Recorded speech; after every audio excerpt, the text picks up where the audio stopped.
सध्या स्टार प्रवाहावरील ठरलं तर मग या मालिकेत अनेक रंजक वळणं पाहण्यास मिळत आहेत. काही दिवसांपूर्वी या मालिकेमध्ये वात्सल्य आश्रम केसचा निकाल लागला, ज्यामध्ये कधीही न हरलेल्या दामिनी देशमुखला अर्जुन पुढे हरावं लागलं. त्यात साक्षी आणि प्रिया या दोघींना कारावासाची शिक्षाही मिळाली. आता लवकरच मालिकेत सायलीच खरी तन्वी असल्याचं सत्यही सर्वांसमोर येणार आहे. पहा मालिकेचा हा खास प्रोमो. तन्वी असंच खेळायचं, एकत्र भेळ खायचं, एकत्र अभ्यास करायचा.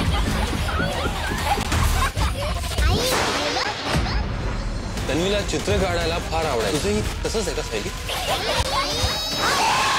ठरलं तर मग या मालिकेत थोडं तुझं थोडं माझं लक्ष्मीच्या पावलांनी यांचा महासंगम पाहायला मिळाला, ज्यामध्ये दहीहंडीचा सण साजरा होत असताना मधुभाऊ सुभेदारांच्या घरात शोधाशोध करत असतात. तेव्हाच त्यांना सायलीच्या बालपणीचा फोटो मिळतो.